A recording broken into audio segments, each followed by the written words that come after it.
Le 7e cercle, épisode 1. Aujourd'hui, nous parlons cinéma.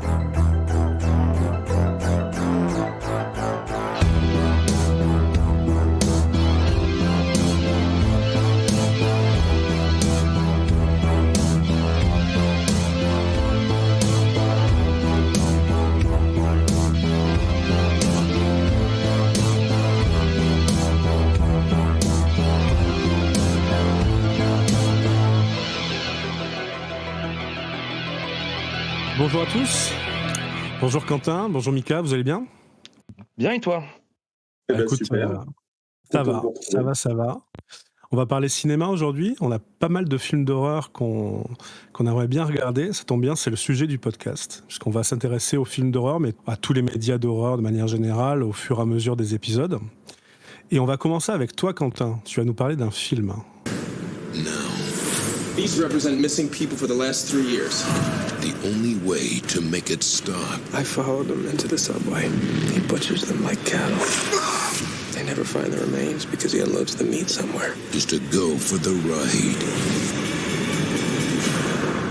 I got a train to catch. Bonsoir messieurs, aujourd'hui je vais vous parler d'un film qui me plaît beaucoup. Je vais vous parler de The Midnight Meat Train. Et en VF, vous devinez comment il s'appelle? Bonne question, non, je sais pas en fait. Le train viandard de minuit.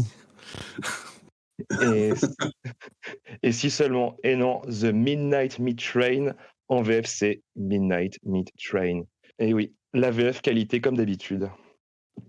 Alors c'est un film qui est sorti en 2008, c'est un film réalisé par Ryuhei Kitamura. Je fais un petit aparté pour vous parler de ce réal qui est quand même assez intéressant. C'est le réal qui est derrière Versus et Alive, je ne sais pas si vous les avez vus. Non. Alors moi personnellement j'avais vu Versus, je crois. Il y avait des combats au katana dans la forêt dans un moment, me semble-t-il. De mémoire. Ouais, c'est exactement ça, c'est du n'importe quoi, c'est généreux à souhait, c'est de la bagarre H24 contre des zombies, mais en même temps des yakuza qui se bagarrent dans la forêt avec tout et n'importe quoi. C'est une petite pépite. Donc, D'accord. du coup, Kitamura, il a déjà fait ce film, mais assez improbable dans sa filmo, il a aussi fait un Godzilla. Il a fait Godzilla Final Wars en 2004. Il a fait aussi le live action de Lupin. Je ne sais pas si vous connaissez, c'est un animé qui est très connu au Japon. Donc ça n'a rien à voir avec la série, rien à voir avec la série Netflix du moment là. Alors non, absolument rien. Et aussi, fait assez improbable, il s'est occupé des cinématiques sur Metal Gear Solid The Twin Snakes. Ah, d'accord. Donc on se retrouve avec un réal qui a beaucoup de flèches à son arc, mais qui sont toutes différentes. Donc gardez ça à l'esprit. Et certaines sont un peu cassées, quoi. Elles sont différentes. Nuance. Et du coup, on se retrouve avec un film sorti en 2008 avec aussi un cast assez improbable. On se retrouve avec Bradley Cooper, donc Raccoon Rocket pour son rôle le plus célèbre, on va dire, et The Hangover aussi. On se retrouve avec aussi des autres personnages assez incroyables. Il y a Tommy Curran. Je ne sais pas si vous reconnaissez, c'est le Scottish dans le 13e guerrier. Et c'est Marcus dans Underworld. Ah oui, complètement. Ouais, tout à fait. Évidemment. Si vous avez ces rêves, vous êtes des très bonnes personnes. Il y a aussi Peter Jacobson, qui est dans Doctor House, mais vous l'avez sûrement vu dans Ahsoka. Ah bon? Ouais. Alors vous voyez le spatioport où en fait ce sont en fait les impériaux qui le contrôlent depuis le début et en fait c'était des traîtres. Ah mais si, mais oui, bien sûr, mais il est partout Et dans plein oui. de séries, lui. Il est dans plein de séries. Il fait toujours des Exactement. seconds rôles, en fait. Ouais. C'est vrai. Exactement. Donc il se retrouve en second rôle dans ce film. On a aussi une petite apparition de Ted Raimi. C'est le frère de Sam Raimi. Le frère moins talentueux de Sam Raimi. Ouais. Ouais, mais il a joué dans Hercule aussi, et ça, c'est quand même bien sur le CV, je pense. Je sais pas. Et enfin, En tout cas. on termine avec Vinnie Jones, le meilleur, le footballeur anglais le plus vilain du monde, mais ça restera aussi dans mon cœur à jamais Tony Domplon dans Snatch. Évidemment. Qui sera du coup Vinnie Jones, qui sera évidemment le méchant de ce film. Et enfin, le supplément fromage de ces petites informations, ce film est avant tout une adaptation de Clive Barker. Alors, il ne faut pas l'oublier, Clive Barker, qui est un auteur de romans horrifiques, nommé par Stephen King comme le nouveau prince de l'horreur. Rien que ça, c'est plutôt pas mal. On a connu mieux comme compliment. Et qui a fait son premier film, Hellraiser, mais on a aussi adapté d'autres nouvelles de Clive Barker au cinéma, comme par exemple Candyman. Le synopsis de ce film, on se retrouve avec Bradley Cooper, qui est un photographe dans la ville de New York, et qui se retrouve du coup témoin d'un meurtre dans le métro, et qui du coup enquête sur le fameux responsable de ces meurtres. Bon, sans trop divulgacher, car on se retrouve très vite dans l'intrigue. Et le film commence. Donc vous, qu'est-ce que vous avez pensé de ce film, messieurs ? Ben en fait, moi, c'est un film que j'avais vu il y a quelques années. Je t'avoue que je m'en souvenais plus trop. Je l'ai revu pour le podcast. Je me souvenais globalement de l'histoire de base, donc ce que tu viens de dire. Donc il y a des meurtres dans le métro, c'est assez gore. Et c'est vrai que en le revoyant, j'ai trouvé que il y avait parfois certains passages très gratuits, très gore. Bon, je donne un petit exemple. Il y a un œil qui sort d'un crâne, par exemple, où il y a des entrailles qui s'éparpillent sur le sol, tu vois. Et bon, c'est totalement gratuit, hein. Ça ne sert aucun intérêt narratif, mais bon, on voit que le réalisateur s'est fait plaisir, quoi, tu vois, c'est juste ça. Il y a un filtre bleu métallique pendant tout le film qui donne un côté très froid au film et qui rajoute justement à cette ambiance très pesante. Mika, t'en as pensé quoi ? Alors moi, c'est un petit peu comme John, hein. Je l'ai vu à l'époque de sa sortie, et j'en avais des souvenirs un petit peu diffus. Alors, je vais essayer d'éviter de spoiler évidemment, mais je me rappelais notamment de la fin, qui est assez marquante et qui dénote un petit peu je trouve, du reste du film en fait. Enfin, la fin est vraiment un peu en rupture avec ce qu'on voit pendant tout le film.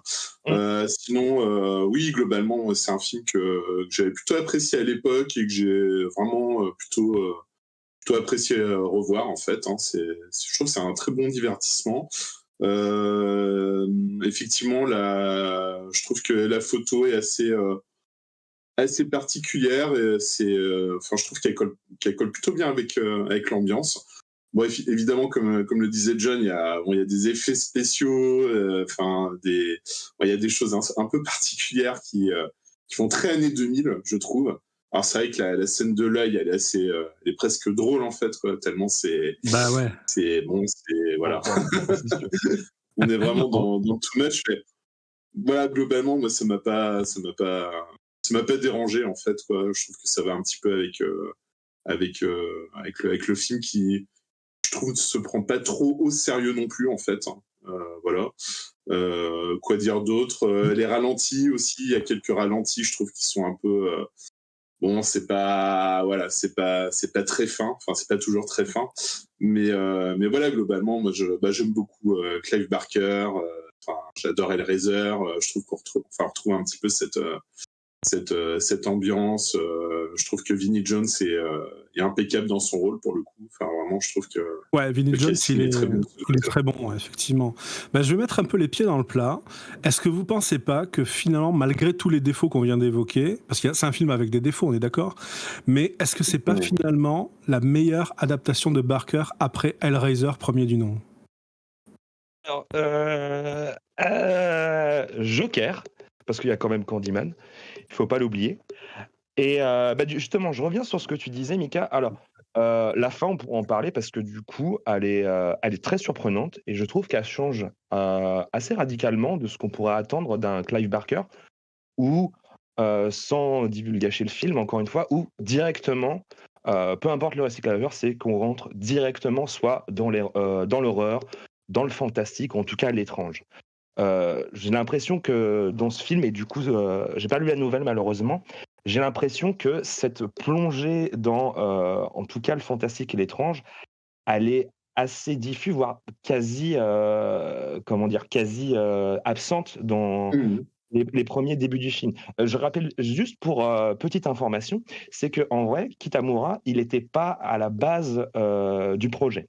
En gros, c'était un premier réalisateur qui devait réaliser ce film et via des, problèmes de production ou réalisation, je sais plus.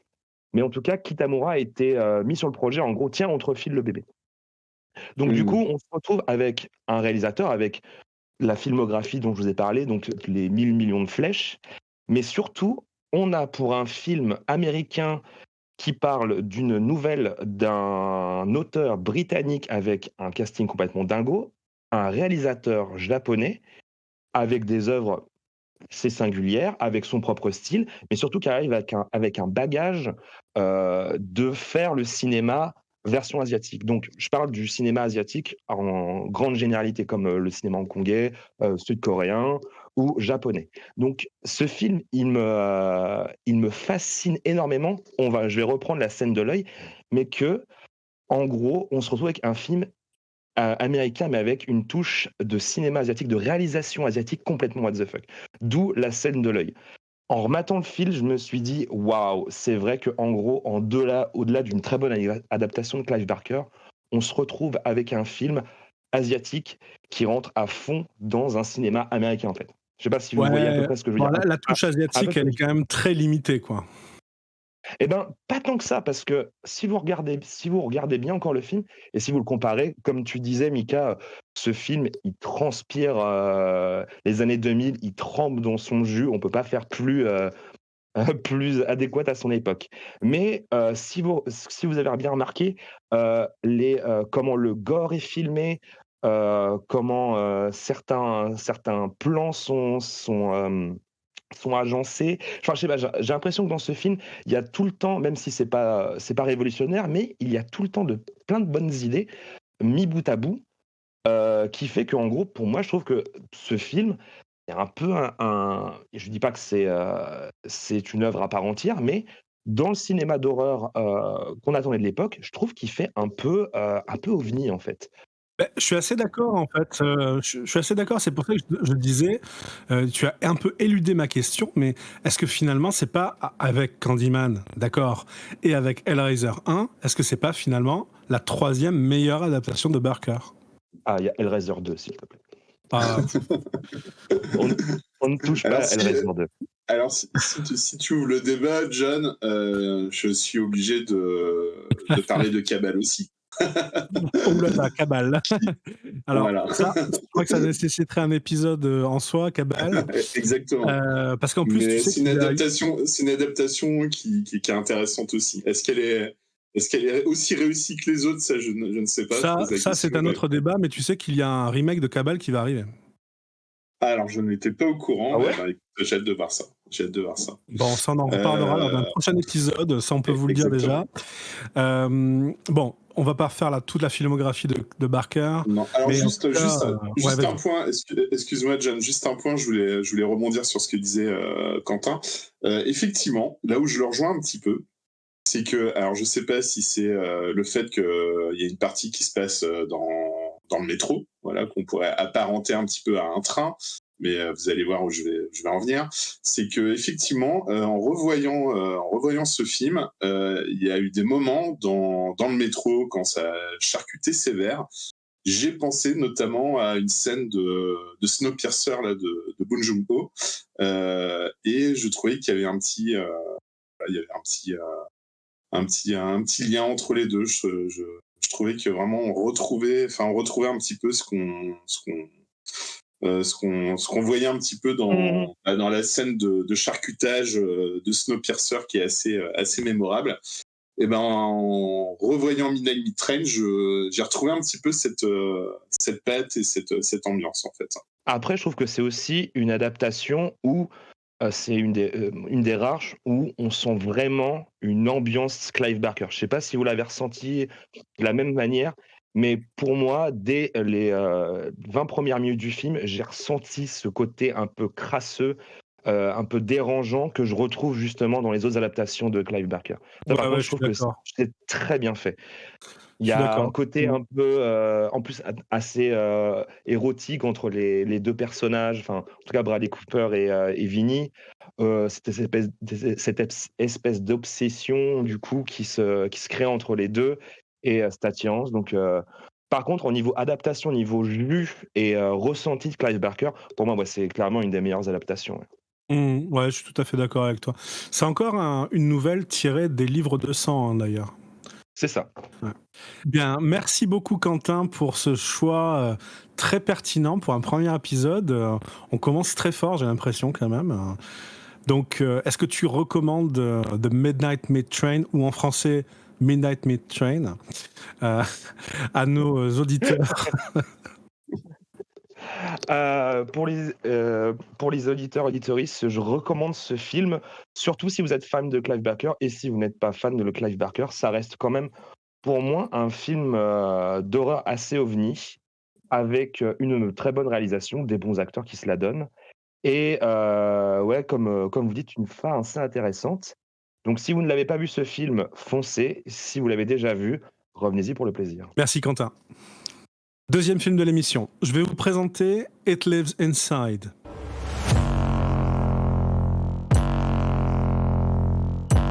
There's something in here. You can't see it. But it lives inside. Don't you hear it? It Lives Inside est un film américain réalisé par Bishal Dutta et sorti en septembre 2023. Le film a été produit par les mêmes producteurs que Get Out, le film oscarisé de Jordan Peele, et force est de constater qu'il s'inscrit dans la même veine critique de la société américaine et du poids de la tradition, opposé à une assimilation fantasmée ou impossible des minorités ethniques dans la société états-unienne. Si dans Get Out, on s'intéressait aux Afro-Américains et à leur instrumentalisation par des élites blanches, dans It Lives Inside, le réalisateur Bishal Dutta explore les problématiques de l'immigration indienne aux États-Unis.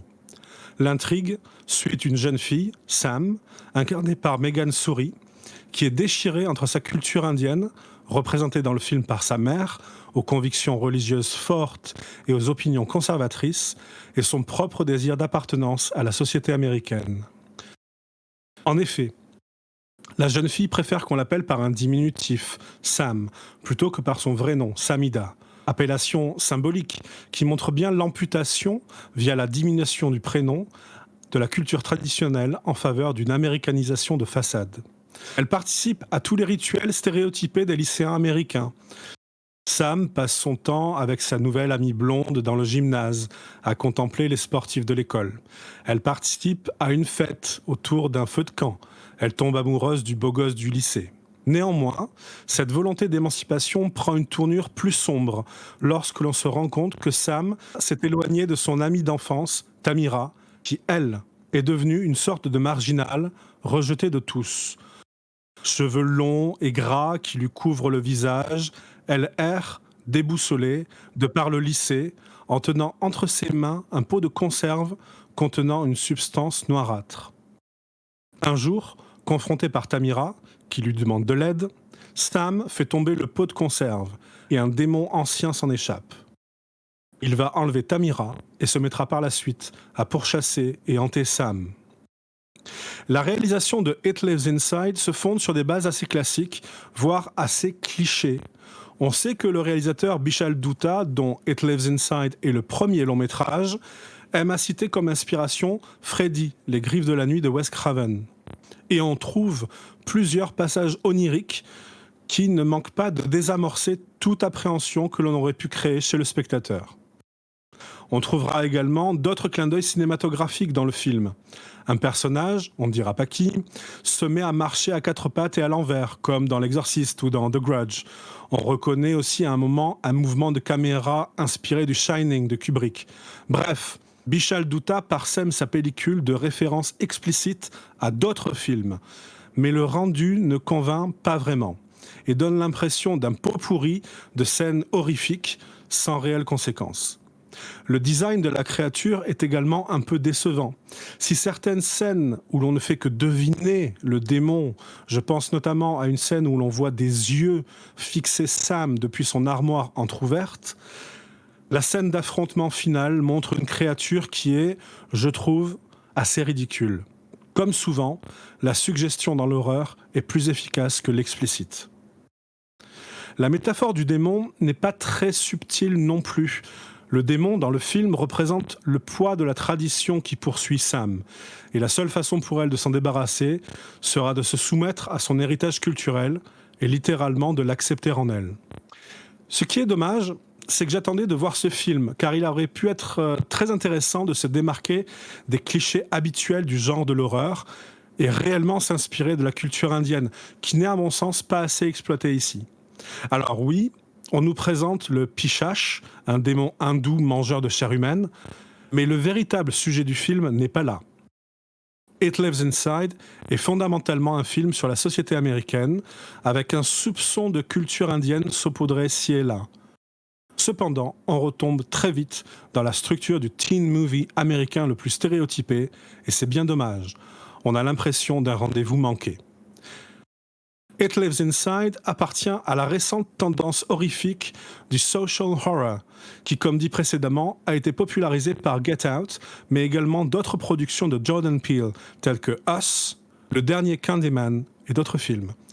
Si l'aspect d'une critique sociale se retrouve en filigrane dans beaucoup de grandes œuvres du cinéma horrifique, je pense ici à la métaphore de la guerre froide dans The Thing de John Carpenter, ou bien encore aux zombies consuméristes du Dawn of the Dead de George Romero, la spécificité de cette tendance se trouve dans le fait que l'horreur n'est finalement qu'un prétexte, un argument de vente. Le réalisateur dit lui-même que son film est parfait pour les date nights des adolescents américains, alors que le propos réel est de nature sociale. Alors ma question est la suivante, chers amis. Pourquoi choisir le genre de l'horreur pour parler de ces problèmes ? Est-ce qu'il ne serait pas plus efficace de faire un documentaire pour traiter de ces sujets sociaux ? Et surtout, est-ce qu'on n'en a pas marre des films qui veulent se donner un genre, pas celui du film d'horreur, mais celui du film d'auteur ?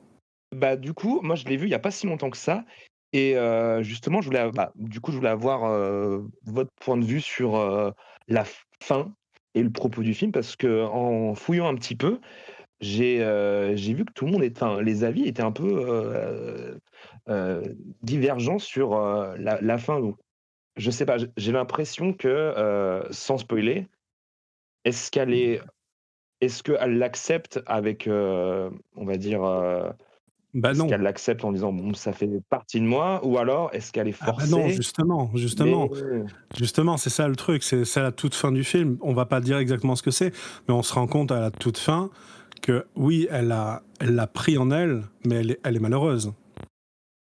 Ce n'est pas, ouais, c'est une fin un peu en queue de poisson qu'on a à la fin du film. c'est pour ça que je voulais avoir votre avis là-dessus C'est-à-dire après que avoir son vu le film, but je me à suis elle, dit: le «Tiens». but de Sam, c'était vraiment l'assimilation totale. C'était parler anglais, ne plus parler indien. C'était se faire appeler Sam, pas Samida. Et finalement, tout son arc narratif fait qu'elle doit se soumettre. Elle doit se soumettre à la tradition. C'est la seule façon de battre le démon. Et assez, en fait, OK, bah, assez horrible, hein, mine de rien, comme morale du film, enfin, je trouve. Qu'est-ce que vous en pensez ? bah, oh, bah, bah, ouais, c'est pour ça que je voulais avoir votre point de vue parce que je trouve que en fait, le propos est il est assez horrible en vrai parce que je me suis demandé, est-ce que du coup, le réal dit que, ces fameuses traditions et le bagage qui la suit est en fait, bah, tel le démon, un véritable poids pour elle et qu'elle n'a pas le choix d'y échapper? Ou, est-ce que, du point de vue du réal, et ben, ce fameux démon en fait, bah, c'est un poids, culturel et du coup traditionnel et qu'en fait on ne peut pas y échapper, que quoi qu'il arrive, il doit suivre, l'héroïne en tout cas et du Mmh. coup, en englobant, je pense toutes les autres communautés. C'est ça Ah ouais. le petit point où je me suis dit: «Est-ce que pour lui c'est forcé heu, en mettant un démon qui est du coup matérialise, ce poids ou alors, ah bah, de toute façon tu peux pas y échapper et tant qu'à faire je vais mettre un démon pour bien représenter ce que ça représente». Ouais, et puis on voit que l'alternative, elle est montrée par deux autres lycéens qui meurent. Un qui n'est pas montré dans le film, et l'autre c'est Tamira, enfin, qui ne meurt pas mais qui est torturée par le démon. Donc finalement l'alternative, c'est soit accepter la tradition et l'incorporer en soi, soit mourir. Ou être torturé. Oh, ok. Enfin, Oui, c'est ce entre que le autres. film nous Ah bon, raconte. bah. Hein. Ah, ok. Moi, j'avais des gros doutes sur où le réal pouvait aller, donc je voulais avoir votre point de vue, mais bah, écoute, merci pour ces clarifications. C'est mon interprétation du film, hein, bien sûr. Alors juste pour oui donc du coup pour rebondir alors après il y a plusieurs choses parce que déjà la présentation de Jonathan était très intéressante et pour moi beaucoup plus que le film en lui-même vu vu ce que j'ai subi pendant 1h30 ou 1h40, je me rappelle plus la durée du film. Au moins il a l'avantage de pas être trop long. J'ai pas mal de choses à dire. Déjà effectivement pour rebondir sur le sujet que vous avez abordé. Moi j'ai trouvé le message assez nauséabond au final, de mon point de vue. J'ai trouvé que c'était très caricatural en fait. Je sais pas si vous vous souvenez, mais la première scène, quasiment, on voit l'héroïne en train de se raser les poils des bras, si je dis pas de bêtises. Tout à fait. J'avais pas vu ça dans un film encore, mais pourquoi pas. Voilà, et effectivement, on nous la présente un peu superficielle, avec son téléphone portable. On aura peut-être l'occasion d'en reparler, mais voilà, sa mère qui représente justement un peu le côté tradition, etc. Et elle, voilà. Exactement, oui, c'est une adolescente un peu rebelle, etc. Enfin voilà. Et du coup, j'ai pas trouvé ça très fin parce que effectivement, alors c'est pareil, je vais pas spoiler la fin du film, mais à la toute fin du film, il y a un élément qui montre que vraiment, voilà, elle est retournée entre guillemets dans ses traditions, voilà, quelque chose qui enfin, il y a un passage à la toute fin du film qui est un peu le valide. Et c'est vrai que oui, moi, ça m'a un petit peu gêné parce qu'en fait, je trouve que le film est un peu caricatural. Et en gros, moi, c'est le message que j'ai compris, hein, qui rejoint, je pense, ce que disait un petit peu John. C'est que, voilà, en gros, le message du film, c'est de dire, bon, ben, le fait de devenir une occidentale, entre guillemets, de laisser un peu de côté tes racines, ta tradition, etc., fait de toi quelqu'un d'extrêmement superficiel. En gros, tu te perds. Et finalement, c'est que en retrouvant un petit peu tes origines et ta tradition, que finalement tu vas t'accomplir et que tu vas redevenir une personne entre guillemets de valeur. Enfin, c'est un petit peu comme ça que j'ai ressenti, notamment avec la présentation qui est faite de son petit copain entre guillemets, de son flirt, où je trouve que le personnage est un peu sans intérêt, un peu débile. Sa copine aussi est pas forcément hyper fut-fut. Enfin, je trouve que les autres personnages entre guillemets sont présentés de manière un petit peu un petit peu cliché, puis un petit peu Ce ne sont pas des vrais personnages en fait. C'est tout simplement ça. C'est-à-dire qu'ils servent juste une fonction dans le film. Ouais. Et ça c'est un gros problème, effectivement. C'est qu'il y a certains... Bon, ce sont des personnages secondaires, effectivement, mais ils n'ont aucune épaisseur. Ils ne servent à rien d'autre que à montrer quelque chose, effectivement, de très peu subtil. Je suis tout à fait d'accord avec toi. Hein. Mais je crois qu'on revient petit à petit là sur la question que je posais enfin, c'est-à-dire que cette tendance du social horror qui marche vraiment beaucoup depuis Get Out et qui arrive de plus en plus dans les salles de cinéma. Qu'est-ce que vous en pensez en fait ? Parce que Get Out finalement a ouvert la porte à plein de films qui parlent plus de sujets sociaux que d'horreur. Et est-ce que c'est finalement un prétexte ? Je suis pas vraiment d'accord. Tu viens de m'apprendre déjà un terme, je savais pas que ça s'appelait du social horror. On appelle ça l'elevated horror aussi. Il y a le terme d'elevated horror. Alors le social horror fait partie du elevated horror, effectivement. Voilà. Ah bon ? C'est Ah une ok. sous-branche. C'est un La prochaine, sous-genre. Ouais. la prochaine fois que je regarderai The Witch, j'essaierai de voir le côté social. Ça risque d'être très Je suis pas intéressant. sûr que ce soit Ah, social horror The Witch, mais bon. je pense pas. Mais alors, bah, pour moi, je trouve que c'est un peu un terme qui veut rien dire parce que surtout le cinéma d'horreur, le cinéma d'horreur, enfin tout le cinéma, mais surtout aussi le cinéma d'horreur, c'est avant tout un miroir de son époque et surtout un miroir de son propre public. Comme tu disais, par exemple, pour The Thing, mais si on pourrait parler aussi de tous les Carpenters, hein, par exemple, They Live ou plein d'autres films. J'ai pas d'exemple là-dessus, mais même, Tu on en vois revient, pas de mais certains Clive différence Barker qui parlent. Tu vois pas de différence entre The Thing et Get Out? Pour toi, c'est pareil? Euh, non, non, c'est pas, c'est que c'est comme si tu me disais, ah bah en fait, le cinéma, par exemple, tel truc de cinéma, ça dénonce des trucs, mais je sais pas, pour moi, le cinéma a toujours dénoncé quelque chose. Et le cinéma est politique de base. En tout cas, Non, indirectement, non, c'est un tu peux reflet avoir des de son interprétations. époque.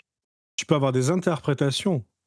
Mais là, il y a pas d'interprétation. On te met le message dans la gueule, tu vois? Il y a aucune subtilité. Certes, certes, C'est certes, ça la différence, en certes, fait. certes, c'est C'est ça. ça la grande différence. C'est pas que le Et du cinéma coup, je soit pense. politique ou pas. Tu peux avoir toujours des interprétations politiques de tout et n'importe quoi, c'est pas la question. C'est Mhm. la façon de faire passer le message, en fait. Et là, il Alors y a oui, une bah, vraie alors, du coup, différence, je trouve, entre cette nouvelle tendance et les films précédents. du coup, ce qui me dérange, c'est que, alors pourquoi faire un sous-genre en disant que passer par l'horreur en disant ça et juste pas passer par l'horreur tout court en vrai? Bah, c'est le Pas but en de ma disant question. mon film c'est un. Pas C'est le justement. but Bah, de ma question, Quentin. Et du coup, j'y réponds en gros, dis pas que ton film est une sous-catégorie d'un film, d'un genre qui veut dire quelque chose, juste fais-le. On est d'accord. Mika, est-ce que tu avais d'autres choses à dire? Oui. J'ai beaucoup de choses à dire sur ce film que Mika, j'ai il a pris plein détesté. de notes. Il a pris plein de notes quand il regardait. Mais j'ai eu le temps de prendre des notes parce que j'ai trouvé le temps tellement long que oui, j'ai eu le temps d'écrire 2-3 choses, effectivement. Ouais. Non, mais bah, pour rebondir effectivement sur ton interrogation, oui, je te rejoins effectivement. Il y a un message effectivement politique dans beaucoup de films et notamment dans les films d'horreur. Et effectivement, je pense que peut-être la différence en fait, c'est que c'était pas forcément quelque chose de purement volontaire, je pense, à une époque. C'est-à-dire qu'il y a certains films d'horreur, je pense des années 80, ou même on peut remonter à des films des années 50 ou 60 avec la Hammer, etc. Je pense qu'il y a toujours eu en sous-jacent un propos politique, mais qui n'était pas forcément toujours très volontaire, qui n'était pas forcément mis en avant plus que ça. Et au final, c'était surtout l'intrigue ou le fait de voir un monstre repoussant ou autre qui était au cœur du film. Ouais, mais t'as Et toujours c'est un vrai que... sous-texte subtil en vrai dans n'importe quel film, surtout les films d'horreur. Pardon ? Mm. Directement, t'as toujours un sous-texte assez subtil dans tous les films d'horreur, ou même les films, et en plus les films d'horreur sur la représentation du monstre ou de n'importe quel protagoniste ou antagoniste Bah, du film. alors, je suis pas certain que ce soit toujours si subtil que ça ou si volontaire en fait au final. Après Ah pour oui, moi mais il y a avec des nuances. voilà, mais après pour moi il y a des analyses qui sont faites par le spectateur ou par des critiques qui vont y voir effectivement certaines choses. Je pense qu'on peut prendre n'importe quel film et y voir effectivement certaines choses, mais je pense qu'effectivement pour rejoindre la question posée par Jonathan, c'est que en fait, aujourd'hui, effectivement, il y a des films qui assument beaucoup plus ce message politico-social, qui le mettent vraiment en avant et même parfois de manière un petit peu cliché, et que c'est vraiment une vraie différence, je trouve, avec d'autres périodes du film d'horreur où voilà, où on avait des slashers qui étaient au final quand même un petit peu gratuits, où on a eu du torture porn, où le message politique du torture porn n'était pas non plus extrêmement subtil. Enfin, je pense que vraiment on peut faire la différence entre ces films, entre ce type de film Et effectivement, des films comme Heredity, comme The Witch, comme Midsommar, etc., qui pour moi ont une approche quand même assez différente. Ah, je suis pas entièrement d'accord parce que depuis le début, des films d'horreur, enfin même ne serait-ce qu'à partir des années 80-70, a quand même un propos social et politique quand même assez fort en gros. Enfin, on reprend par exemple, Ça je sais dépend pas, des films. Massacre. Ça dépend des films, Ça mais par dépend. exemple, c'est con, mais un Massacre à la tronçonneuse ou un Jason, ça veut beaucoup dire en vrai de son époque, indirectement. Ah, mais en fait, c'est le statut de l'interprétation là qui est posé comme question. C'est-à-dire qu'on peut tout interpréter. On peut tout C'est interpréter ça. selon divers prismes, selon divers grilles de lecture. Donc tu peux toujours trouver des choses à dire niveau politique, niveau social. Non. C'est pas la question. La question n'est pas là. Tu peux toujours faire ça. Et ça a toujours été le cas. On l'a toujours fait. La question, c'est qu'en fait, là, le film ne nous donne même pas cette liberté d'interpréter. Elle nous le sert sur un plateau et elle nous le fait manger, tu vois. C'est vrai. Elle nous dit, c'est ça, regardez, je fais une critique sociale. Regardez-moi, je critique la société américaine. Ouh là là là là. Et en fait, c'est un peu... Bah, c'est très peu subtil, quoi. C'est vraiment, avec ce Ah, c'est film-là, sûr. je me suis dit, bon, quand même, franchement, écris un petit peu mieux ton film, quoi. Parce que... Bon, c'est son premier long métrage, on est Ça d'accord, tu reste vois, un peut-être premier film. qu'il va faire mieux peut-être prochainement, j'espère en tout cas, Espérons. avec un peu moins de références explicites aussi à d'autres films, parce que ça, je l'ai mentionné un petit peu dans ma critique, mais il y a quand même beaucoup de trucs, beaucoup de scènes qui sont prises de plein d'autres films. À un moment, tu te dis où commence l'hommage et où finit l'hommage et où commence le plagiat, parce que C'est sûr. Non, mais Jonathan, pour rebondir sur ce que tu dis, c'est vrai que moi, ça m'a quand même beaucoup dérangé. En fait, après, c'est son premier film, donc il peut effectivement rater son film sur certains aspects et le film sera pas parfait. Mais moi, ça me pose aucun souci. Il y a des films ratés ou des films qui ont des défauts que j'apprécie énormément. Là, pour le coup, pour moi, le principal défaut du film, effectivement, c'est tous ces clichés qu'on voit dans les films d'horreur un peu teenager, etc., qui sortent en salle depuis pas mal d'années. Enfin, on a le droit à tout, quoi. Il y a tous les clichés, quoi. C'est-à-dire qu'à un moment du film, on a forcément la fête, voilà. Ouais. Parce qu'un teenager qui regarde le film, à un moment donné, forcément, il veut voir une fête, une soirée, où on écoute de la musique, on fume des pétards, on boit de l'alcool, etc. Donc ça, c'est le passage obligé. Les moments un peu de tension où la musique, on a des bruits stridents, la musique devient beaucoup plus forte, etc. Donc ça, on y a le droit aussi. On a le droit aussi au cauchemar ou au rêve. Ouais, ça m'a insupporté. Alors ça, je voulais juste en parler parce que les scènes de rêve, ça c'est insupportable Ça, c'est pas possible en fait. Ça m'a rendu fou. Ça désamorce tout. C'est-à-dire que ce n'était qu'un rêve. Et il le fait deux fois, je crois, dans le film. Exactement. À un moment, il faut arrêter, quoi. On sait que tu as aimé Freddy, mais les scènes de rêve ne servent à rien, en fait. Elles ne servent à rien. C'est horrible. Ce que tu dis, c'est ça, c'est qu'il ne l'aurait fait qu'une fois. J'aurais laissé passer, même si je trouve que c'est un procédé un peu éculé pour le coup. Je me réveille en sursaut et ce n'était qu'un rêve. Mais oui, je crois qu'il le fait 2 fois, voire 3 fois. Enfin, c'est insupportable en fait, quoi. Il le fait vraiment beaucoup de fois. Ouais. Voilà, donc non, vraiment les clichés. Et puis bon, si on revient un petit peu sur le côté social ou politique, c'est pareil. C'est un film où les femmes effectivement sont extrêmement mises en avant. Les hommes, ils sont absents. Le père, on voit le père au tout début du film. Bon, alors c'est pareil, je trouve que c'est un peu cliché. Il est en train de manger sa bouffe indienne, en train de manger sa pita, etc. Enfin, vraiment, on est vraiment dans les clichés, je trouve, pour le coup. Mais le père, il est quasiment, mais totalement absent du film. Il n'existe pas, en fait, quoi. Mais parce alors que le père, il est plutôt progressiste. Tu vois, le père, il est plutôt américanisé, il est plutôt occidentalisé. Donc il y a tout un récit, tu vois, souterrain quand même dans ce film qui est qui un peu étrange, on va dire. Oui. Pour moi, c'est un film qui est woke, hein, clairement. Enfin, moi, c'est comme ça. Le mot est lancé. Ça y est, il l'a sorti. Enfin, j'y crois pas, quoi.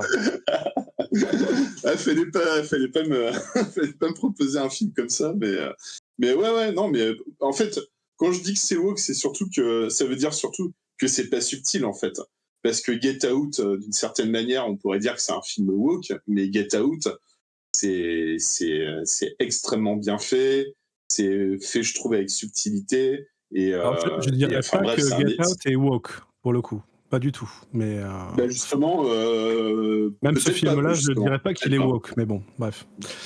Après, on va Woke, pas ça veut rentrer rien dans ce dire. débat-là parce que ça Exactement. ça va prendre très longtemps.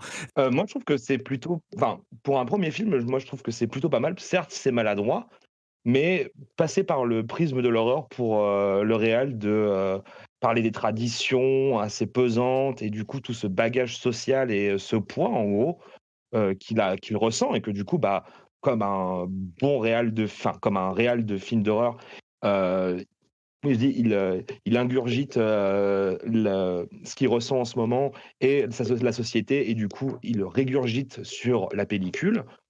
Faire ça pour un premier film, certes, c'est pas ouf, certes, c'est pas révolutionnaire, mais je trouve que ça peut être aussi un très bon moyen d'exorciser, attention, jeu de mots, pour lui, cette chose aussi pesante que sont les traditions et le fait de devoir vivre avec, ce poids familial, social et religieux aussi.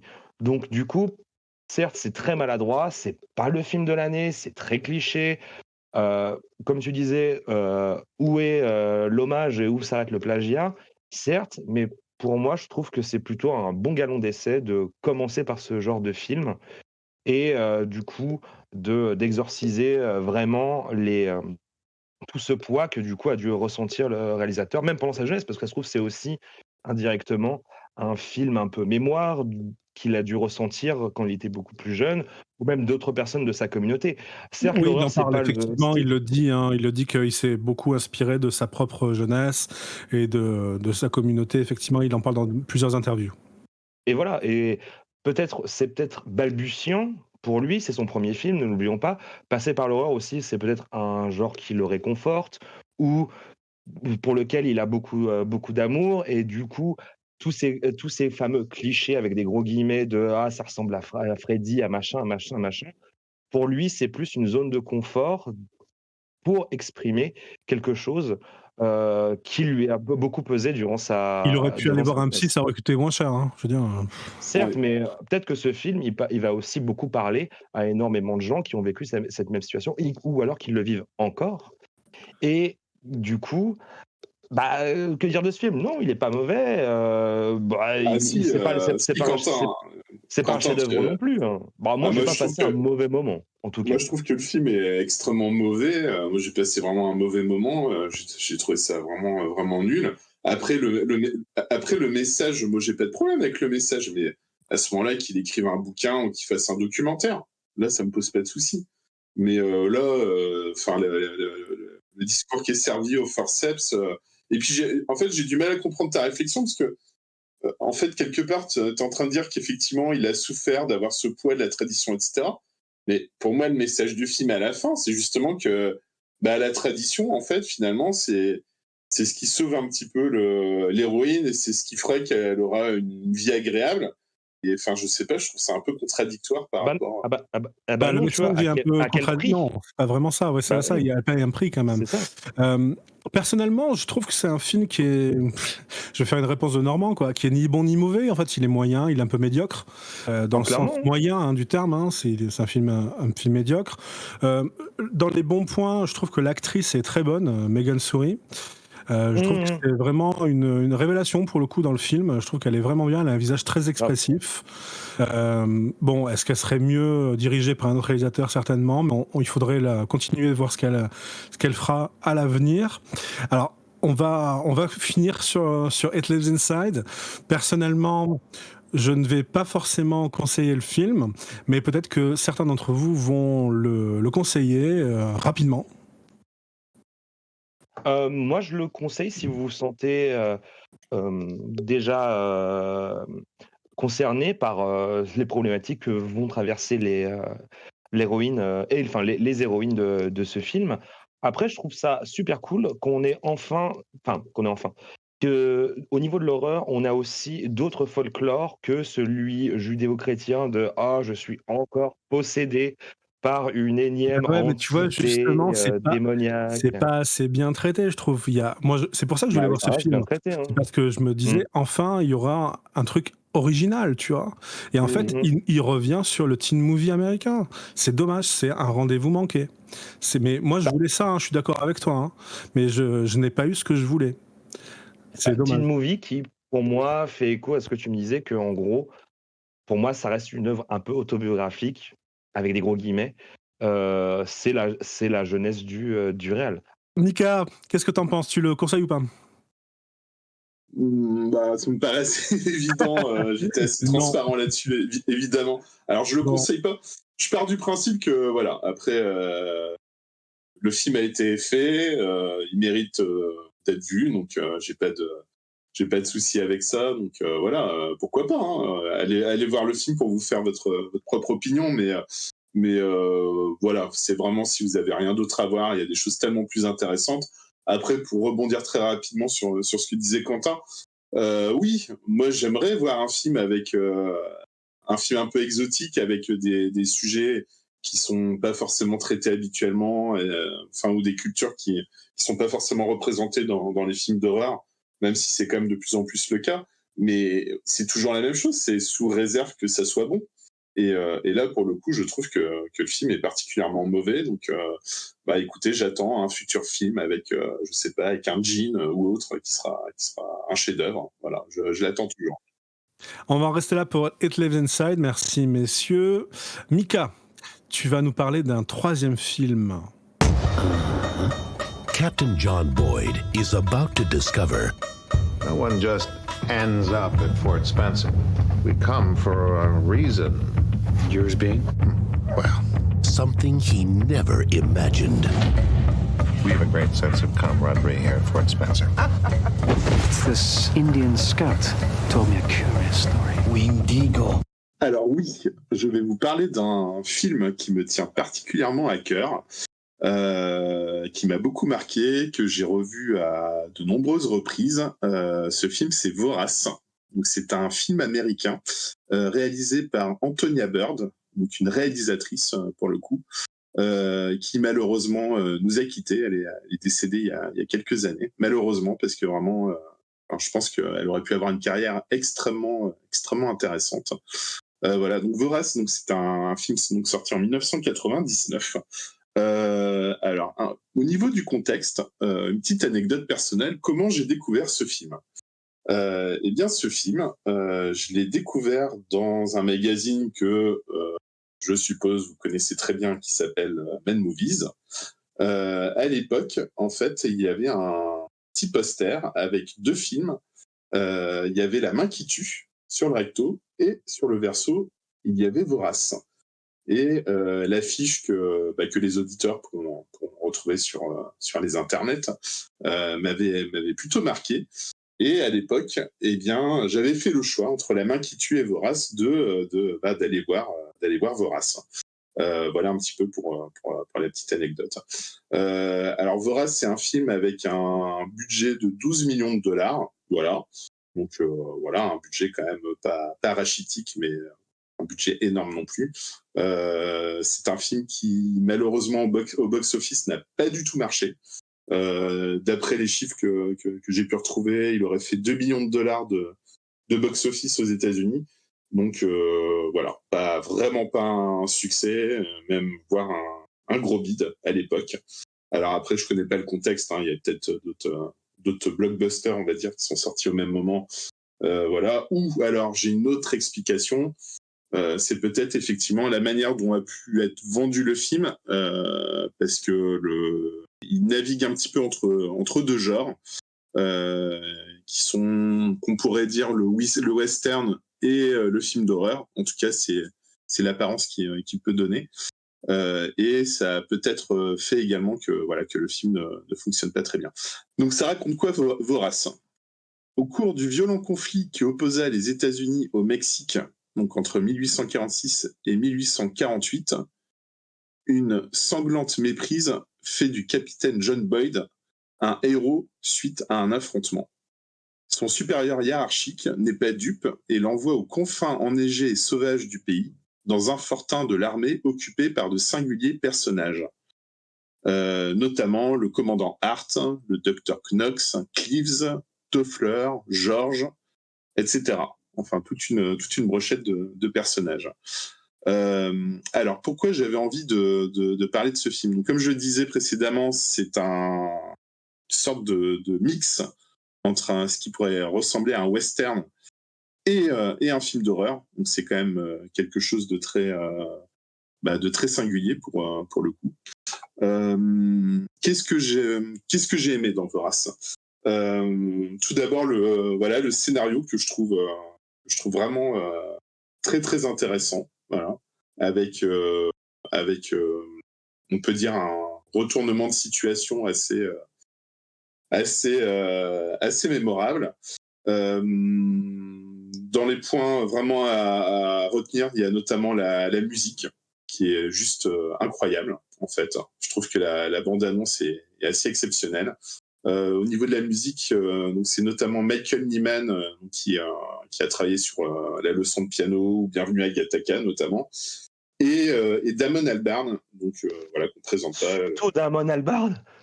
Exactement, ouais, qu'on connaît notamment pour Blur pour les plus anciens ou Gorillaz hein, évidemment. Voilà. Donc ouais, la musique de Vorace, la BO que j'ai beaucoup écoutée, que je trouve juste extraordinaire en fait, quoi, qui participe énormément à la qualité du film. Les acteurs. Alors les acteurs, c'est assez incroyable aussi. 5 étoiles le casting. Voilà, tout à fait. En fait, c'est un film qui... Alors après, les connaisseurs de films d'horreur souvent le connaissent. Voilà, on va dire c'est une pépite méconnue, mais quand même un petit peu méconnue. Mais au niveau des acteurs, c'est assez incroyable parce qu'on a Guy Pearce notamment qui est connu pour Prometheus, Memento notamment. On a David Arquette dans le casting. Voilà, qu'on ne présente plus, hein, Scream, Arak Attack notamment. Voilà, pour ne citer que Arak Attack. On a également Robert Carlyle, oui, extrêmement connu aussi. Voilà, Full Monty, 28 semaines plus tard aussi notamment. Voilà, un acteur. Il joue Tracassin aussi dans. Il était une fois la série. Pour moi, ça sera son rôle. C'est pas une référence, Quentin. C'est pas une référence. On va dire que je me souviens de lui pour d'autres prestations, mais effectivement, on l'a vu dans énormément de choses, Robert Carlyle. C'est peut-être un des acteurs les plus connus du film. On a notamment aussi Jeffrey Jones, qui a notamment joué dans Beetlejuice ou Sleepy Hollow. Voilà. Ouais. Jeremy Davis, qu'on a pu voir notamment dans Le Soldat Ryan, entre autres. Enfin voilà, bon, je vais pas m'éterniser sur le casting, mais je le trouve incroyable. Les acteurs sont je les trouve excellents, et la galerie de personnages est vraiment incroyable, et c'est vraiment un des gros points forts du film. Voilà, c'est vraiment quelque chose de vraiment à noter. Voilà, un film que j'aime beaucoup aussi pour son humour noir, parce que c'est un film où il y a aussi beaucoup d'humour quelque part. Je parlais de la musique notamment, et bien je trouve que la musique joue un petit peu aussi là-dessus par moment. Voilà, donc c'est un film qui est très sérieux, etc. Mais quand même il y a beaucoup d'humour noir. Voilà un petit peu pour la présentation du film. Un petit fait historique quand même, parce que l'origine du film Vorace est liée en fait à un fait divers de la conquête de l'Ouest, qui est connu sous le nom de la tragédie du passage de Donner. Donc en fait, qu'est-ce qui s'est passé? Eh bien, c'était pendant l'hiver 1847-1848, un groupe d'immigrants en route vers la Californie se retrouva bloqué par la neige dans une région isolée, avec un accès vraiment difficile. Et après avoir épuisé leurs vivres, puis mangé leurs attelages et leurs montures, les immigrants dévorèrent les cadavres de leurs morts. Voilà. Donc ça a tourné à quelque chose d'assez assez glauque et voilà. Et donc voilà, c'est une des lointaines, on va dire, inspirations du film, voilà, que j'aime énormément. Voilà, j'aurais beaucoup de choses à dire sur le film, mais je vais peut-être vous laisser la parole. Est-ce que vous l'avez découvert avec cette recommandation? Est-ce que vous l'aviez déjà vu? Enfin, j'ai hâte d'entendre vos retours sur ce film. Quentin, qu'est-ce que tu en as pensé? Eh ben, moi, ce fut une bonne surprise de revoir ce film. Tu m'as remis une petite Madeleine. Clairement, en voyant ce film, ça fait très longtemps que je l'avais pas revu. Et maintenant, avec mon nouveau bagage cinématographique, en le revoyant, je me dis, waouh, c'est quand même une sacrée pépite. Et surtout, en revoyant le cast, mais qui était de ouf, que j'avais pas du tout conscience à l'époque. Enfin, Guy Pearce, Davis, Carlyle et Arquette, je me dis, waouh, mais c'est quand même assez dingo. C'était une très bonne surprise de revoir ce film. Sachant qu'à l'époque, j'avais beaucoup plus rigolé à l'époque. Je me disais, c'est rigolo, ils sont dans la neige, ils mangent. Bref. Mais en le revoyant, j'ai vraiment plus appréhendé vraiment l'ampleur de ce film. Par contre, tu m'apprends que la réalisatrice est décédée. Et là, par contre, ça m'attriste un peu. Quand j'ai découvert ça, j'étais un peu triste parce que voilà, je trouve que le film est incroyable. Alors après, pour ceux que ça intéresse, pour regarder sa filmographie, parce qu'elle a fait, je crois, 1 ou 2 films auparavant qui, je crois de mémoire, étaient plutôt des films dramatiques. Donc, pour moi, Vorace, c'est vraiment même un ovni dans sa filmographie, quoi.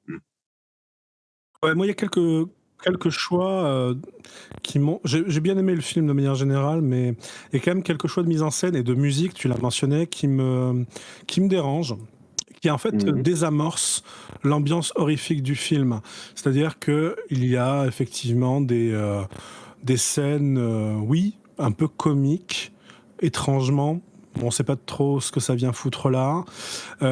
Il y a la musique également qui est totalement à contre-emploi et qui désamorce complètement l'ambiance horrifique du film. On se demande également pourquoi. Qu'est-ce que ça vient faire là? Parce que ça n'a pas d'intérêt, en fait, sauf dire « Hey, regardez mon film, je mets une petite musique country faite par Damon Albarn ». Il y a aussi... Alors, je rentre plus dans la logique interne du scénario. Il y a un élément qui met à mal la logique diégétique, c'est-à-dire la logique du récit interne, et donc la suspension de crédulité, c'est-à-dire le contrat tacite passé entre l'auteur, l'œuvre et le spectateur. Je suis désolé, je vais un tout petit peu m'aventurer dans le domaine des spoilers, donc si vous écoutez, bouchez-vous les oreilles. On sait que dans le monde réel, manger un autre être humain ne donne pas de pouvoir. Donc le récit ne fonctionne pas. Ça m'a sorti complètement du film. C'est-à-dire que on aurait pu imaginer une excuse fictionnelle, diégétique. On aurait pu imaginer un rituel pendant lequel le Wendigo s'assure d'obtenir ses pouvoirs ou tout autre arrangement scénaristique. Mais là, comme c'est présenté dans le film, j'y crois pas.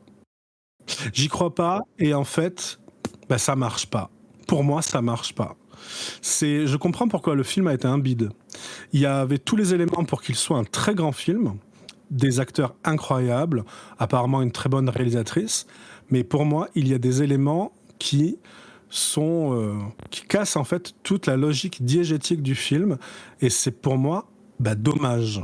Alors c'est intéressant. Alors par contre, il y a un point effectivement où j'ai du mal à comprendre. Ce qui t'a embêté, c'est qu'il y a un côté, le côté fantastique il y a quelque chose qui ne te, ça te semble pas correspondre à... C'est vraiment exagéré en fait. C'est-à-dire que le mec qui bouffe des gens, il devient surhumain quoi. Il devient le Wendigo, c'est-à-dire qu'on lui tire sur un fusil. Il a aucune marque, il a rien du tout.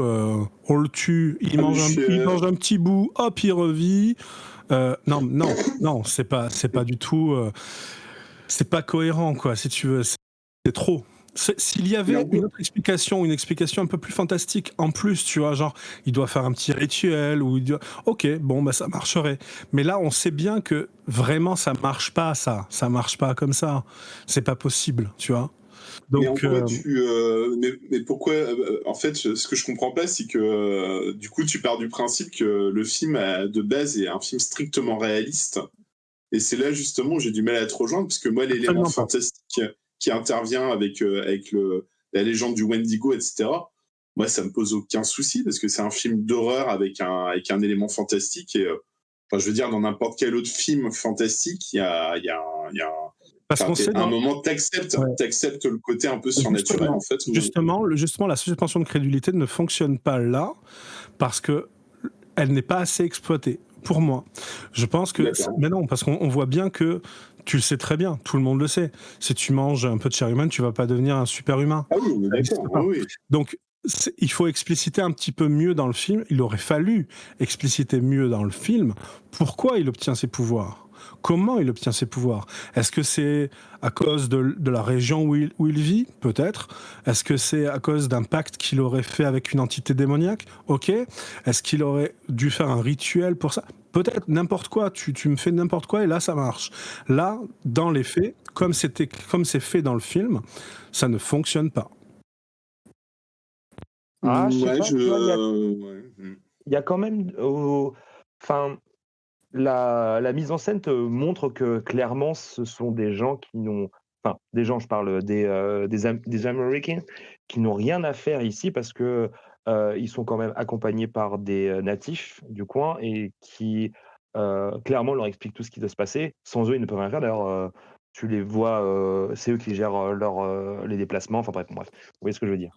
Mais Mais je parle justement, pas en de fait, ça. non, mais tu vois, dans le sens où ils sont dans un, clairement, j'ai l'impression que ce sont des étrangers limite dans l'environnement où ils évoluent et le fait que, du coup, les natifs leur disent: «Ouais, mais c'est le Wendigo», hem, pour moi, enfin, bon, en tout cas, moi, ça m'a fait rentrer dans une dynamique de: «Ah, là, en gros», et on reprend un peu la thématique du western, c'est qu'on est dans une autre contrée et du coup, les règles des natifs, prennent le pas et donc du coup, moi, tu vois, le fait que ce soit, bah, je sais pas si tu vois? Mais en gros, pour moi, maintenant, ce sont leurs règles qui prévalent.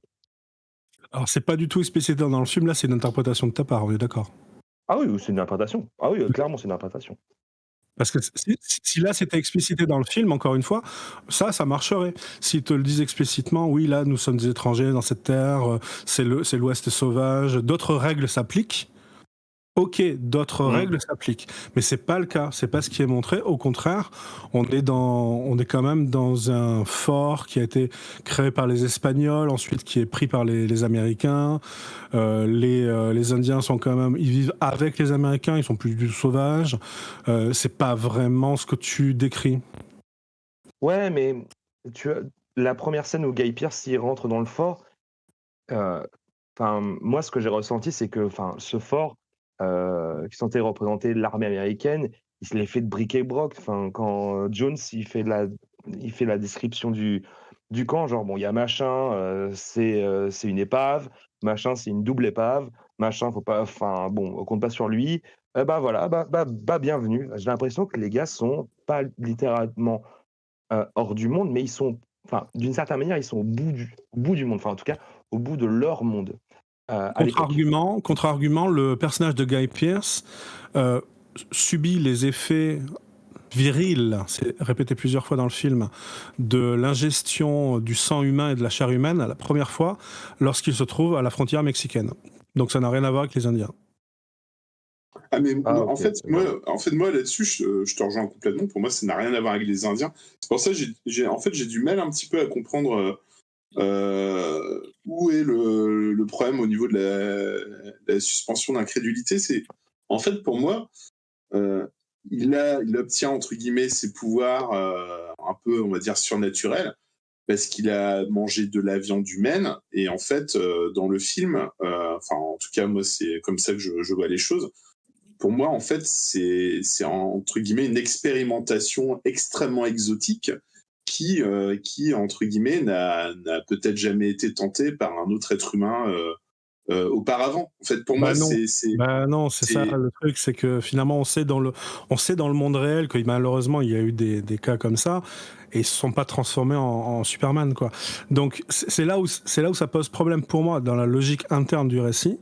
Il y a quelque chose qui cloche et qui moi m'a sorti du film. Après c'est peut-être personnel, hein, mais pour moi ça ne marche pas.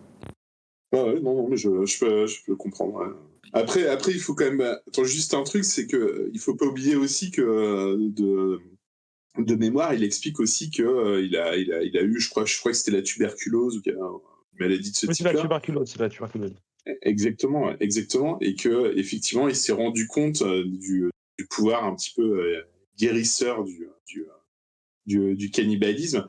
Et enfin, je comprends ton argument, mais pour moi, franchement, je vois vraiment je vois vraiment ça comme une expérimentation, quelque chose. Enfin, on imagine qu'il y a très très peu d'humains qui se sont retrouvés dans une situation où ils ont dû manger de la viande humaine, et je suis pas certain qu'en plus à l'époque où ça se passe, il y a un vrai recul scientifique là-dessus, ou que c'est lieu à de nombreuses reprises. On n'est pas dans l'explication scientifique, là, on est complètement dans le surnaturel.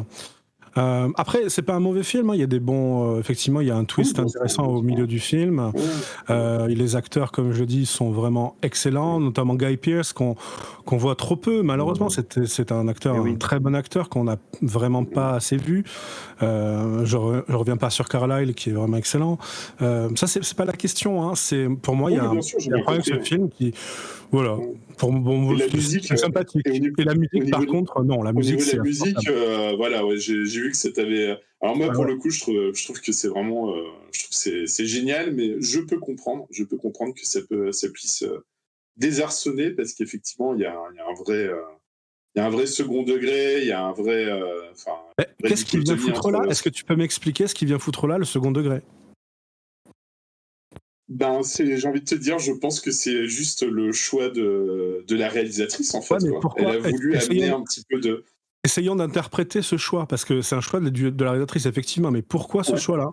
Moi, je n'ai pas compris. Je pense qu'elle voulait amener peut-être un petit peu de légèreté, parce que le propos du film et le film en lui-même, il est extrêmement, extrêmement dark, en fait. Quand on regarde bien, le film est très, très noir. Il y a des personnages qui sont assez atroces, et je trouve qu'il y a des scènes également très très graphiques. Alors moi, c'est mon point de vue, hein, mais honnêtement, moi je pense que la réalisatrice, effectivement, alors je suis pas sûr que sa passion, ça soit forcément les films d'horreur à la base, en fait. Et je pense que vraiment, elle a voulu un petit peu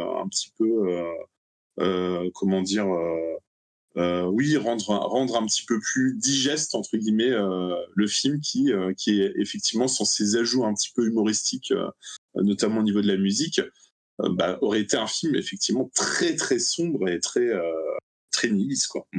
Bah ouais, mais bon, quand tu fais un film d'horreur, tu vas à fond, quoi. Enfin, à mon sens, encore une fois, je parle de ma sensibilité. Pour moi, c'est un manqué, quoi. Mais bon, après voilà, quoi. Est-ce que, du coup, ce qu'avait dit Mika sur le fait que ce soit, je parle des scènes de cannibalisme, pour que ce soit une nouvelle une sensation, comme tu disais, est-ce que ça ne serait pas une allégorie de la drogue ? Alors là, je ne sais pas. J'ai pas eu cette interprétation, cette surinterprétation. Non, mais comme quoi, par exemple. Ce serait un film sur la drogue. Donc on revient sur tout est politique, et essayons de trouver une interprétation sociale. Je trouve pas, parce qu'en fait, effectivement, il y a un autre personnage qui est alcoolique dans le film. Donc il y a une addiction, mais ce n'est pas un personnage qui va lui tomber dans le cannibalisme. Alors que ça aurait été un parallèle intéressant. Après, effectivement, je suis d'accord avec toi dans le sens où, quand ils se mettent à manger de la viande humaine, certains personnages sont tentés par le fait de recommencer. Est-ce que c'est pas aussi finalement... alors, on va revenir sur, sur la critique sociale. Finalement, est-ce que c'est l'homme est un loup pour l'homme? Est-ce que finalement, le fait que les Américains conquièrent l'Ouest n'est pas représenté par ce cannibalisme, ce fait de... On a mangé les terres des Indiens, on se mange les uns les autres, et c'est cette société américaine qui se crée à ce moment-là, qui est fondée sur le cannibalisme. Ce serait pas un peu woke? Oh, j'allais le dire. Alors c'est peut-être woke, mais enfin, je pense pas que ça le soit, mais ça l'est peut-être, mais en tout cas, c'est fait de manière intelligente pour le coup, contrairement à un précédent film dont on a parlé dans cette émission. Bon, très bien. Est-ce qu'on peut dire que c'est un film post-woke? Alors, je vais créer un nouveau style, moi aussi. Pré-woke. Pré-woke, si tu veux, exact. Est-ce que vous avez autre chose à rajouter sur Vorace? Eh bien, moi, j'ai rien à rajouter. Je vous le recommande. Enfin, je le recommande fortement aux auditeurs si vous êtes placés à côté, ce qui est possible. Voilà, c'est vraiment une pépite et il faut absolument voir ce film une fois dans sa vie. Ouais, moi je le recommande, mais après It Lives Inside.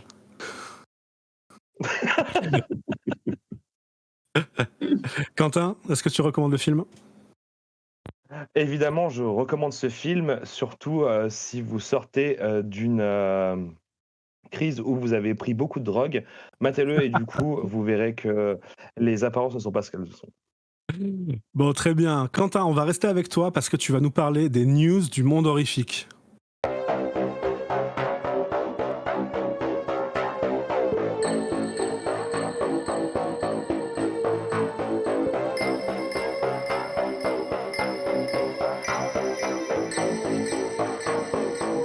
Pour ces news de l'horreur, je vous propose un retour sur l'exorciste Dévotion, le dernier exorciste qui vient de sortir au cinéma. Alors, l'exorciste Dévotion, c'est un film qui a été sorti par la boîte de production Blumhouse, qui est littéralement, on en parlera plus tard, mais littéralement un monstre de tout ce qui peut bouffer. Enfin, ça devient littéralement une allégorie de tout ce que ça peut bouffer dans le monde du cinéma horrifique. Et qui vient de récupérer les droits de l'exorciste, enfin de distribution, pardon, de l'exorcisme via Universal. Je vous laisse deviner, à votre avis, combien ça coûte les prix d'exploitation de l'exorcisme via Universal. Je donne le juste prix. Ouh là là, je sais pas, je vais dire 50 millions. Ok, Mika? Oula, je dirais beaucoup plus, moi. Moi, je dirais, allez, 300. 300? Eh bien, écoutez, c'est plus. Ah là là. C'est combien? Bon, je vais couper le suspense. En gros, Blumhouse a dealé les droits pour faire des œuvres de l'exorcisme à Universal et ça coûte un total de 400 millions de dollars pour avoir les droits de distribution de l'exorcisme, qui est complètement faramineux. Eh ben, Donc, on se retrouve avec The Blumhouse qui va créer le film Exorcist Dévotion. C'est un film qui se retrouve avec 30 millions de budget, donc du coup c'est plutôt confortable pour un film remake, reboot de la série de l'Exorciste. Et on a enfin les chiffres. Le film a fait 54,2 millions sur le territoire américain, donc États-Unis et Canada, et 53,4 millions partout dans le monde. Ça fait un total de 107,6 millions de recettes pour ce film. Alors, les critiques sont assez vilaines sur l'exorciste. Il s'est fait piler dans tous les sens. Je ne sais pas si vous l'avez vu, vous. Mais en tout cas, il se fait détruire dans tous les sens. Non, je l'ai pas vu, mais déjà Friedkin, donc le réalisateur du premier Exorciste, du seul Exorciste, hein, on va le dire, avait dit juste avant de mourir qu'il n'avait jamais vu une aussi grosse merde de sa vie. Donc bon, voilà. Et si je peux me permettre, je crois que un reporter avait sorti un tweet avec qui il avait eu des entretiens avec Friedkin en disant si quelqu'un refait ce genre de film, je viendrai le hanter dans sa tombe jusqu'à ce que mort s'en suive. Et je trouve que c'est plutôt pas mal pour Friedkin de faire ce genre de référence. Donc du coup, on se retrouve avec un film qui est un reboot slash remake d'une franchise du cinéma d'horreur qui n'a plus à mettre, qui n'a plus à faire ses preuves. Et donc du coup, la question que je vous pose pour ces news de l'horreur, c'est que malgré ces 30 millions de budget et pour une recette mondiale de 107 millions de dollars, la question que je vous pose, c'est quel avenir pour les franchises du cinéma d'horreur qui sont à moitié mourantes, alors que nous sommes en 2023 et que le cinéma d'horreur en lui-même pullule de talents et autres réalisateurs et réalisatrices de folie. Quel est votre avis sur les franchises du cinéma à On revivre? espère que les franchises vont mourir, qu'il n'y en aura plus. Voilà. Honnêtement, moi, ça me fatigue, toutes ces franchises, ces films qui reviennent. Allez, on va faire la suite de la suite de la suite. L'Exorciste 2. On a aussi Cimetière, les origines ou je sais pas quoi. Bon, à un moment, on aimerait des choses originales. Mais bien faites. Pas comme It Lives Inside. Moi, je rejoins complètement John. C'est assez insupportable ce qu'on nous sort en diverses préquels, remakes, suites, voilà, qui sont généralement, c'est souvent quand même très particulièrement raté. Il y a parfois des toutes petites exceptions, ça arrive. Moi, je sais notamment que j'avais plutôt bien aimé le remake pourtant d'un film plus que culte, hein, parce que c'est Massacre à la tronçonneuse, et j'avais plutôt bien aimé j'avais bien aimé le remake qui avait été fait dans les années 2000, si je ne me trompe, voilà, qui était différent effectivement forcément du film original, mais moi que j'avais plutôt apprécié. Donc ça m'arrive quand même d'apprécier certains remakes ou préquels ou séquels, mais oui, globalement, enfin souvent c'est assez mauvais. Pour reparler de l'Exorciste, du nouveau film qui vient de sortir, je pense même pas le regarder, enfin à moins que vous m'y obligiez.